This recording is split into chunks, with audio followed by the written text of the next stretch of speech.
Hi അസ്സലാമു അലൈക്കും. എല്ലാവരും സുഖമായിട്ടിരിക്കണമെന്ന് വിശ്വസിക്കുന്നു. എൻ്റെ അടുത്ത് ചോദിച്ചില്ലേ, എല്ലാവരും ചോദിച്ചില്ലേ മക്കൾ എന്ത് ചെയ്യുന്നത്? അതുകൊണ്ട് എൻ്റെ മക്കളൊക്കെ ഉണ്ടാ മസ്റൂറ, എൻ്റെ മുഹമ്മദ്, മിഫ്സൽ, എൻ്റെ മുഷ്താഖ്. ഇവർ 3 പേരാണ്. മക്കൾക്ക് എത്ര വയസ്സായി എന്ന് ചോദിച്ച്, മക്കൾക്ക് 3.5 വയസ്സ്, 8 പൂർത്തിയായി, 9 തുടങ്ങി. മോനിക്ക് 6 വയസ്സ് തുടങ്ങിയിട്ടുണ്ട്. ഇവർ പാരിപ്പള്ളി സ്കൂളിലാണ് പഠിക്കുന്നത്. പിന്നെ റബിയുൽ അവ്വൽ ആയി. ഇപ്പം മൗലൂദ് പള്ളിയിലൊക്കെ നടക്കുന്നത് കൊണ്ട് മദ്രസയിൽ പോകാനായിട്ട് ഒരുക്കി നിർത്തിയേക്കുക. അത് കഴിഞ്ഞിട്ടേ ഉള്ളൂ മദ്രസ. പിന്നെ വിളിച്ചുകൊണ്ടേ വരുള്ളൂ ഇവരാ. പിന്നെ എല്ലാവരും ചോദിച്ചാൽ എവിടെയാണ് താമസം? ഞാൻ തിരുവനന്തപുരം ജില്ലയിൽ പാരിപ്പള്ളി, അത് കൊല്ലം ബോർഡറാണ്. പാരിപ്പള്ളിയിൽ നിന്ന് കുറച്ച് ഉള്ളിലാണ് താമസിക്കുന്നത്. വീടിൻ്റെ വലിയ വീടാണോയെന്ന് ചോദിച്ച്, വലിയ വീടല്ല മക്കളെ, ഒരു 860 സ്ക്വയർ ഫീറ്റ്. കാരണം എനിക്കിനി ഒരു വീട് ഒന്ന് വെക്കാനുള്ള സാമ്പത്തികമൊന്നും എന്നെ കൊണ്ടില്ല. എനിക്കൊരു സ്ഥിരം പണിക്ക് പോകണം. ഈ റെൻറ്റ് തന്നെ 3500 രൂപയാണ്. പിന്നെ വേറെന്താണ് വിശേഷങ്ങളെന്ന് വെച്ചാൽ ഇങ്ങനെയൊക്കെ അങ്ങ് പോകണുണ്ട്. അൽഹംദുലില്ലാഹ് പോകുന്നുണ്ട്. നിങ്ങളുടെയൊക്കെ ഒരേ കമൻസുകളൊക്കെ കാണുമ്പോൾ സഹിക്കുകയും ക്ഷമിക്കുകയും എല്ലാം ചെയ്ത് ഇങ്ങനെ പോകണുണ്ട്. ഉമ്മാരെയും ഉപ്പാരെയും കുറവില്ലാതെ മക്കളെ വളർത്തണം, കഷ്ടപ്പെട്ട് ജോലി ചെയ്ത് ജീവിക്കണം എന്നൊക്കെ ഒരാഗ്രഹമുണ്ട്. കാരണം ഇവരെ നോക്കാൻ ആരുമില്ല. ആ ഒറ്റ കാരണത്തിലാണ് ഞാൻ ഇവിടെ ഇങ്ങനെ നിൽക്കുന്നത്. അല്ലെങ്കിൽ എനിക്കൊരു ജോലിക്ക് പോകാവുന്നതേ ഉള്ളൂ. എൻ്റെ അവിടെ ആകുമ്പോൾ എൻ്റെ ഉപ്പായും ഉമ്മായും ഉണ്ട്. വാപ്പ ഇങ്ങനെ സർജറി തന്നെ അവരെ ഉപ്പ നോക്കിക്കോളും. കാരണം എന്ന് വെച്ചാൽ ഇവിടെ ആകുമ്പോൾ അങ്ങനെയല്ല, നടവഴി, പിന്നെ തടം, പിന്നെ അങ്ങ് റോഡിലാണ് വണ്ടി വരുന്നത്. അപ്പം നിങ്ങൾ എന്താണ് ഇപ്പോഴത്തെ ഈ അവസ്ഥയിൽ ഒരു സ്ഥിരം പണിക്ക് പോക്ക് ഇവരെ ഇട്ടിട്ട് പറ്റുന്നില്ല. അപ്പോൾ മക്കളെ ഇങ്ങനെയൊക്കെ അങ്ങ് പോകണുണ്ട്. കാരണം എന്ന് വെച്ചാൽ ഒരുപാട് സങ്കടങ്ങളും പ്രയാസങ്ങളും ഒക്കെ തരണം ചെയ്ത് ഇങ്ങനെ പോകുന്നുണ്ട്. നിങ്ങളുടെ ദുആ വേണം, സപ്പോർട്ട് വേണം. നിങ്ങളുടെ വീടിൻ്റെ ആവശ്യത്തിന് ഞാൻ വീട് കാണിച്ച് എൻ്റെ എല്ലാം ഇട്ടിട്ട് ഞാൻ വീഡിയോ ഇടുന്നുണ്ട്.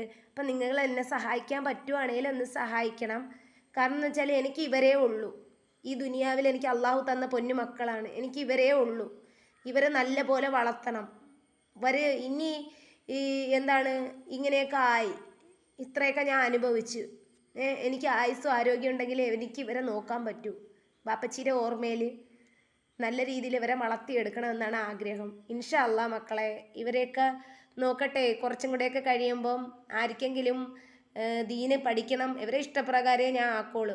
പഠിക്കണമെങ്കിൽ എനിക്ക് പഠിപ്പിക്കണം. കാരണം ഇവരെ 3 പേരെ ഞാൻ ചേർത്ത് നിർത്തേയുള്ളൂ. ഇവരെ കളഞ്ഞിട്ട് എങ്ങോട്ടും ദൂരോട്ടൊന്ന് എനിക്ക് അന്ത്യമായാലും വന്നിട്ട് എനിക്ക് ഇവരെ കാണണം. എൻ്റെ സ്വപ്നവും സന്തോഷവും മോഹവും ആഗ്രഹവും എല്ലാം എനിക്ക് ഇവരിലാണ്. അള്ളാഹു ഹൈറാക്കി തരട്ടെ. പിന്നെ യൂട്യൂബ് ചാനൽ തുടങ്ങി ഒരു വരുമാനം കിട്ടുമെന്ന് പ്രതീക്ഷിച്ചാണ്. കാരണം ഞാനില്ലാണ്ടായി പോയാലും എൻ്റെ മക്കൾക്ക് ആരെങ്കിലുമൊക്കെ ആണെങ്കിൽ ഹെൽപ്പ് കിട്ടി ഇവരെ കാര്യം അങ്ങ് മുന്നോട്ട് നയിക്കും. നാളത്തെ കാര്യം നമുക്കൊന്നും പറയാൻ പറ്റൂലല്ലോ മക്കളെ. അപ്പോഴും ശരി മക്കളെ, നമ്മുടെ വീഡിയോസ് എല്ലാം കാണണം. എൻ്റെ മസ്റൂറ ഫാത്തിമയെ കണ്ട നിങ്ങൾ, എൻ്റെ മിച്ചൂട്ടനെ കണ്ട, എൻ്റെ മുഷ്താഖിനെ കണ്ട. അവർക്ക് ഓണപരീക്ഷ നാളെ കൊണ്ട് തീരും. പിന്നെ എന്തായാലും ഇങ്ങനെയൊക്കെ സംഭവിച്ചു പോയി. സമാധാനം, അതിനു വേണ്ടി നിങ്ങൾ ദുആ ചെയ്യണം.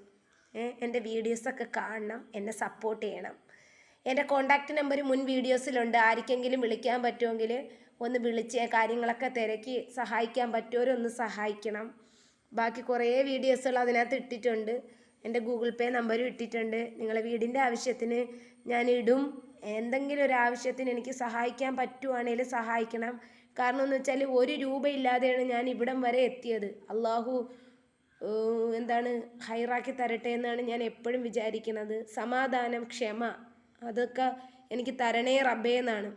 അപ്പം ഇത്രയേ ഉള്ളൂ മക്കളെ. അസ്സലാമു അലൈക്കും ബറാക്കളെ. അസ്സലാമു അലൈക്കും.